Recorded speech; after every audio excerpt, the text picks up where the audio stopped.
This is TPL Local Sydney. Thanks for joining us. And so the topic today, as itchy as it might make you, or as terrifying as it is ticks. Across the country, Canada is experiencing a major tick problem. And to talk more about it with me today, Paul Micucci, thank you very much. Paul, by the way, from the national network, tplmedia.ca. If you're catching this local, make sure that you subscribe for the other shows, and you'll see Paul all over there on many topics. Thank you for joining me on this one. Yeah, thanks, Mike. I know a lot about this, honestly, because I dealt with it early in my life. And what had happened was I was working with a group of guys, and one day they came to me and said, we would like to adventure race. So for those of you... What is that? Yeah, it's not as popular right now as it used to be.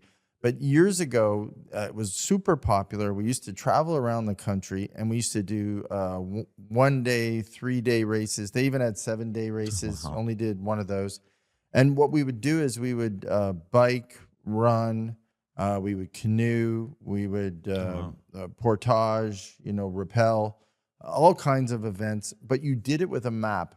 So you orienteer your way through the wilderness from checkpoint to checkpoint, and you had to do it in sequence, not missing a checkpoint, or you were eliminated. I remember this now. Yeah. And it was like pretty grueling, as I recall. In fact, I think The Amazing Race to some degree, and what was Joe Rogan's old show there? Fear Factor. Fear Factor. Yeah. It seemed like a combination of those in this experience. Where did you do that?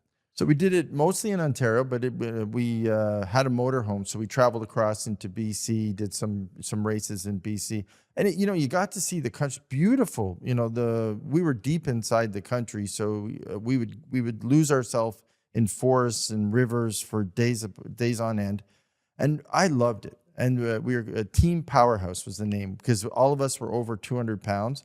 And we were probably the biggest team in the most race. But the guys were great. I had a really good team. I could see the team in front of you going, no, I hear them. They're coming. Yeah, huffing. So, and we had a hard time. We would go, when we started out, we would actually, because we weren't the greatest orienteer. And Ryan was our orienteer guy. He had our compass and our map. And he was... Was he ever found? Yeah, was he ever found? But the challenge was if you missed, you'd go sometimes you'd go 50 miles off track. Yeah, and you'd have to re-engineer yourself back and orient yourself. And then at nightfall would come, and you'd have to find lean-to. So you'd make your quick lean-to. You'd get your gear out. It was all on your back. You were carrying it. Your thermal blanket, you'd go underneath it, you'd fall asleep for a few hours, and you'd be back up and running again. But that's why I preferred the 1 day events, because I was back in the motorhome with a beer by night. That sounds reasonable to a guy like me, but yeah. But here I am loving this let's call it sport, pastime, hobby. I'm loving it. But as we finished, I think season 3. And it was very communal too, because after you finish the races, there's a big dinner, there's awards, everyone's tired, everyone has drinks around the campfire. They go sleep quickly because you've done so many miles. Of course, yeah. Whatever number of days you've been doing it. The crew started to get sick. And we didn't know why. And you were hearing stories through the winter of friends, teammates, getting super sick with these weird diseases where they'd fall asleep and the fatigue would be overwhelming. Right. So then we all started to learn about Lyme disease. And I was like, wow, this is crazy. And it didn't happen to one. It happened to a dozen in year 3. And so I called the guys and I said, I'm not sure I'm in for this, because it took a year of their life to recover, at least. So, let's get into it. But yeah, I didn't realize, quite frankly, that these deer ticks, which seem to be so small and, because remember, we had one race where we're moving along, and we had just come out of canoeing. We just come out off the bike. We got into the canoe. We were getting all wet because it was pouring rain. Right. Dave, who was on our team, Dave and Ryan, I was in the back paddling the canoe. Dave's in the middle, and Ryan's up front. Dave started to get hypothermia because the weather got cold. So bad. So cold. We're in BC. Weather got cold. We're paddling along. And so we got the thermal blankets out. We got them packed up because you could see him shaking and he was starting to lose his body temperature. We get him done, and we're like, okay, Dave, we're good. We're trying to keep him positive because we don't need him to get sick. Yeah. We're paddling along, and Ryan says, well, we're at the back, we're almost here, guys. He's trying to be positive, right? Just when he says that, we get hit by locusts. We get hit by these biggest black flies you've ever seen. Wow. Hitting us all over. And this went on for at least 20 minutes. And, it almost drives you insane with that many bugs hitting you at that much rate. Because, you've got, at that point, you got to get your bandanas out. You got to cover your mouth. You got to get your goggles out. You're getting all your gear out to keep from swallowing these bugs. And then they're going in your ears. They're climbing in your hair. They're going down. It's super. Yeah, I know. That would make me absolutely crazy. Yeah. And it does make you crazy. So you have to kind of get to your happy place. So we finish, and, I'm in the back, and they go away, and Dave's shaking still, but he's feeling a little better. And I said, okay, guys, we're through it. We got through locusts. We got through Dave's hypothermia. What could happen next? As soon as I said that, snowball-sized hail started hitting us on the head. So this wasn't the quitting point for you at this moment? No. And it can be vicious out west. Yeah. So then we're getting hit with these golf balls of hail. And I'm thinking, oh my goodness, Dave's shaking more because it's cold again. And it's terrifying. He's getting pelted. Yeah, and it's bouncing in and off. And we're trying to actually throw it out of the canoe because it's filling the canoe up. The actual hail. So so we're shoveling it out of the canoe. The hail. So we're bailing the hail. So we get through. So we're not adverse to bad climates and bugs and everything else. That was a rough day. But this tick issue really scared us. So when we got through the season and all our friends and cohorts started to get sick, we're like, oh. So then we started to do some research on it. And, we can talk a little bit about the symptoms, but the symptoms that we were finding, I don't think we really realized how dangerous it was to your health and your future When health. you say that it's debilitating to people for a year or more, oh yeah, I've had two scenarios in my life. A friend of mine and his son, just on a simple hike, both of them ended up with Lyme disease from a tick. Yeah. And the next 2 years, he was a young little guy. The next 2 years of his life were literally hell, just trying to be a student and trying to be a little guy. They finally got treatment that worked, the antibiotic system that they got onto, and the whatever forms of treatment they used at the time. And most recently, one of our friends, Doug, his dog Gracie, sadly was bit by a tick, and it was a scary week and a half for that dog. Oh yeah. So this is very serious, and it's becoming a much bigger problem across Canada, from hiking trails, campground, just some of the examples of places you'll find these. Yeah.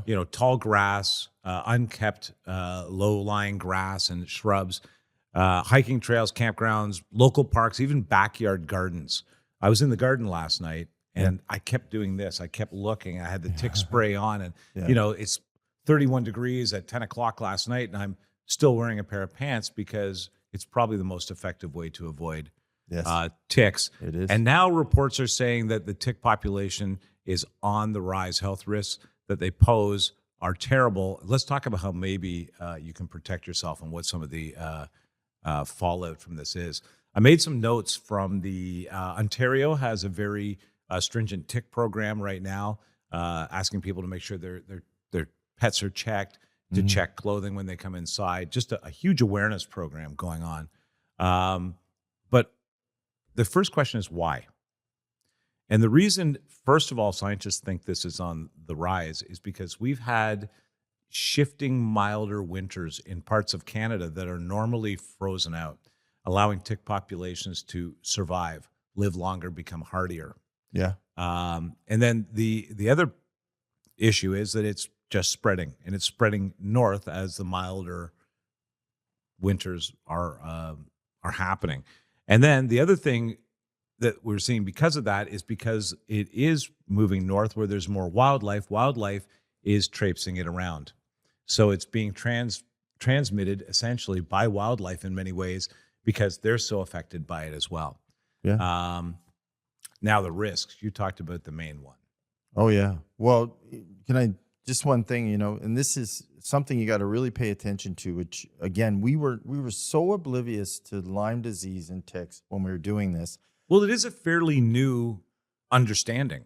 Well, and I probably at some point had Lyme disease. I think about it, and maybe I didn't have the same side effects, because not everyone has the same side Right. effects.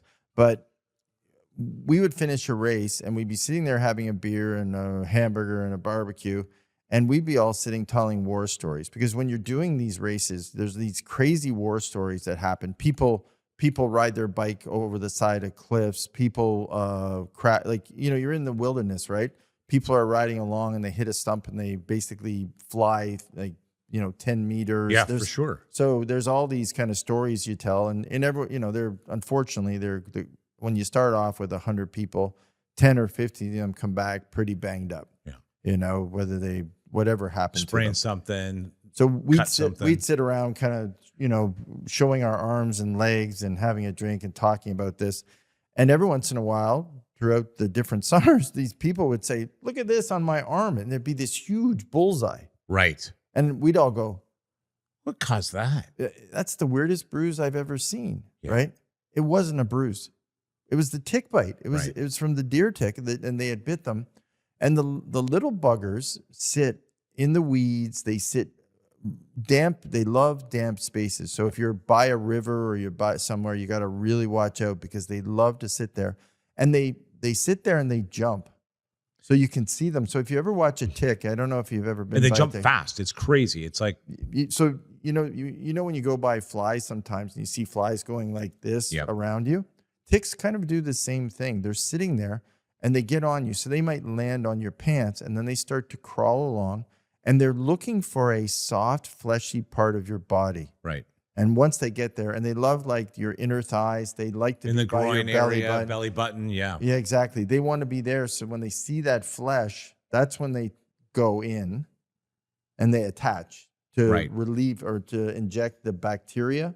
And that's the bacteria that's going to affect you long term if you don't get it treated. And that's why when they pull out, so eventually when they stop and they wipe them off or you get them off your skin, as soon as they come out, quite frankly, you'll start to see that bullseye form around where the Right. center is where they went in.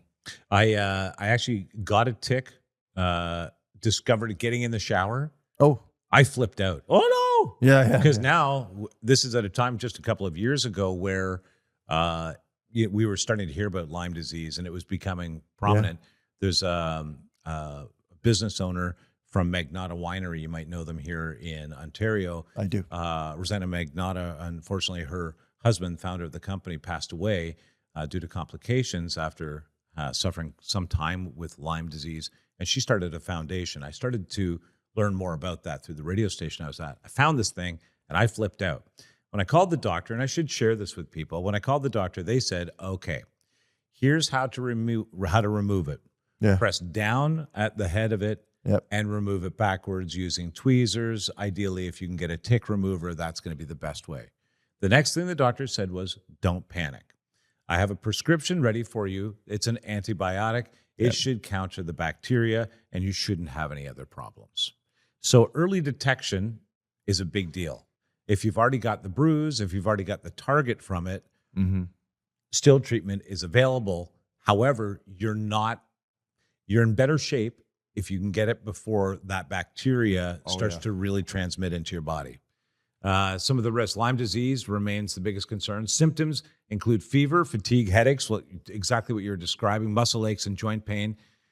Not everybody develops that classic bullseye rash. No, they don't. And as I point That's the out, sad thing, actually. Yeah, I wish they did, right? Because at least they would know. it says right here, early treatment is usually very effective, and that was the experience that I had. Now, early, so can I throw some at you? Yeah. And I learned this from actually a friend who got it. 1 to 28 days is what they talk about as early. Okay, So for those that's of a you, good period of time if you detect that you've been bit. if Yeah. you think you've been bit, you have that, especially if you have the bullseye between, in that month, you got to move, you got to get the antibiotics that you Right. talked about, Mike, because after that, there's a different treatment between 3 and 12 weeks. Okay, So Right, after all right. that, you're in a different set of antibiotics. So Which and is a longer course of treatment. it's like a 10-day antibiotic treatment you're in at that point. So you got to enter into the next level of antibiotics. Honestly, Paul, I think that when I detected it, they gave me two pills was the Yeah. course of response. But Yeah. I got it while it was still in me. Yeah. Yeah. You know what they asked me to do? The doctor asked me to put the tick into a Ziploc bag Yeah. and take a photo of it and send it to them so that they could identify it as well. Oh, yeah. Oh, yeah. So if you can do that. But if you make it to, so that, if you do make it to the second stage, so if you don't catch it on the first stage, unfortunately, it takes off from a health perspective. And then you're going to start to, most of the time, you're going to start to see other, which again, this was what was happening throughout this winter I talked to you about after doing all these races with, friends, fellow competitors. They started to get these crazy rashes. And so Right. they were kind of, we had a a group chat thing going on, and we were all like, they're like, did you guys get a really bad rash all down your legs, 3 months after we were there? And we're like, no. Right. And they're like, yeah, I'm getting these crazy rashes, and I'm going to the doctor and they're sending me to specialists. So you started hearing symptoms from these guys, different types. My mechanic, who ran too, he's a guy who worked on my car in Toronto. He ran some of the races. He actually got Bell's palsy, so facial paralysis. Wow. So which they did say that the symptoms were correlated. So one day he just came and he had droopy face, and Where did that come from? Well, the funny thing was, I was in seeing him. I was getting my car fixed, and he's like, "Yeah," he says, "I woke up and I got this." I'm like, "Oh, Dave, that's crazy."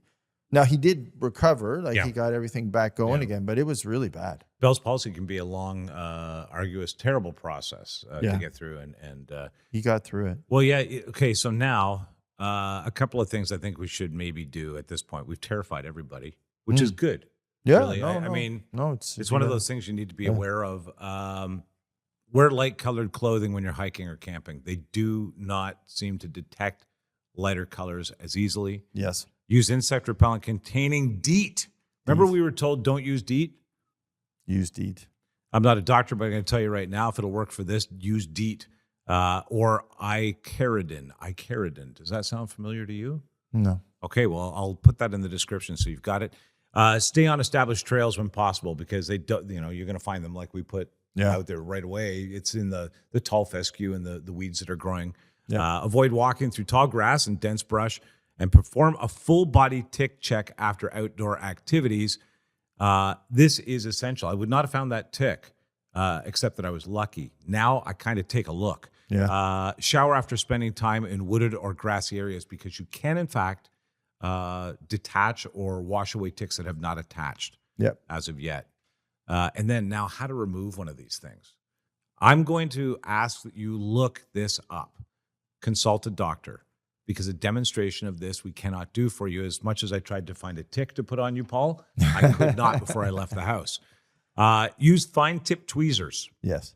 Grab the tick as close to the skin as possible and pull straight out, slowly and steadily, because they have barbs that you want to be able to carefully pull through the skin without them detaching and releasing the bacteria. Clean the area with soap and water, and monitor for symptoms over the following weeks. Like you say, you've got, about 30 days of kind of watch time. Oh, yeah. Make sure that you keep an eye on it. Yep. Make sure that you notify your doctor about it. Keeping your pet safe. Veterinary recommended tick prevention products. My dog got fed hers yesterday, and we do this. I'll recommend it. Check your dogs and cats after walks. Just go around, feel around, their underarms, their neck, their ear area, areas around their hindquarters. Pet them. You'll feel it, hopefully, unless you have a super coarse hair. And you can also use a tick comb, which I think is pretty important now that we know. I used to brush my huskies you right after. I'd walk them and then brush them just in case. You know what? It's well advised. It takes just a couple of minutes, and it's in their best interest. And don't forget this: a tick can arrive on you from your pet. Yeah. So best to keep an eye on your pet as well. I thought I'd just mention those because it is an interesting thing. I heard a story. I'll share this with you. Oh, by the way, if you want to protect your property, keeping your grass short, obviously, Yeah. leaf piles and brush, you don't want that hanging around. Trim overgrown areas, especially if your pets are going to be going around in those areas. Can And I ch- throw- yeah, can I and check throw your one? children and pets. Yeah, can I throw one at you just to think about for those of you who are concerned about it, especially if you're living on the water? If you have a high-powered leaf blower, Yes. right? If you're going to be spending time in that area, leaf blow it first. So that's what I do now because I'm down by the lake. Fantastic. So what I do, idea. I have a very high-powered leaf blower. So if I'm doing some work down there during the day, I take the leaf blower and I blow it out really hard, and then I go work. Right? What a fantastic Yeah, suggestion. that's to think about. By the way, here's some myths people think that are true that are not. Ticks don't jump. They actually crawl onto you. Oh, I thought they jumped. I thought they jumped too. They actually, but Yeah. that's because they use the wind to launch themselves. Oh, okay. So if you're going by and you've brushed up against it, yeah. when it comes back, they will use that to launch themselves onto you. They're very good acrobats, as I understand it. Oh. They can survive Canadian winters, Paul. Yeah. Oh, yeah. They've they've bred themselves or whatever to be more hardy. Tick bites are painless mostly. Yeah. So you feel don't them. know. That's why your buddies were like mystified by this. If you had something and you were like, oh, and that came up, you would understand what happened to you. Well, think about them. They had, not to give myself any kudos, but quite frankly, the crew that I was running with or the competitors, they had very high pain tolerances. So quite frankly, ticks would have been nothing for them, right? Right. Yeah. Even if they did make a little pinch, they were like, okay. And you don't need to be deep in the woods to encounter ticks. I got mine actually walking down by the lake, Yeah. just walking the dog down by the lake. So I'll tell you an interesting story. I was thinking about this on the way in today. I heard Stone Cold Steve Austin. That's the best Stone Cold Steve Austin I can do. Nick, what do you think? I thought he was here. Yeah, thanks, Paul. I appreciate that. He was talking about how when he retired from wrestling, he was trying to keep himself busy and he got into hunting. And he had this like fancy Trans Am or whatever, a sports car, Yeah. but he would still go out and hunt and he would shoot deer. And being that he's a big, tough guy, he'd pull the deer out of the woods himself and carry it the 500 meters on his back. Oh, yeah. So he'd strap the deer, which, most of us guys do this. You strap the deer over your shoulders, and he's now walking back, and he flumps it onto the back of his car. And he gets in and ties it all down. Now he's driving through town, I guess, with a sports car and a deer on the back. There goes Steve Austin. Yeah, with the deer on his car. He said by the time he got home, his entire back was covered like a shirt with ticks. Oh, my goodness. He said that carrying the deer on his back just transmitted every tick directly onto him. Oh, Now, my goodness. he was lucky enough not to have any fallout from this, but he pointed out, you can't believe how many ticks are on a deer. Oh, yeah. Cripes. Well, deer ticks. That's why they call them that, right? I'm glad we talked about this. Check your local safety notifications through your region, town, or city to find out more about what the tick situation is locally. But this is it, and it's traveling coast to coast in the country. That's why we're talking about it here locally. Don't forget, subscribe to tplmedia.ca/local. All kinds of great content locally for you. You get the weather, you get news, constant feed from our live national network. And if you subscribe, you get access to everything. Thanks, Paul. I appreciate this. Thanks, Mike.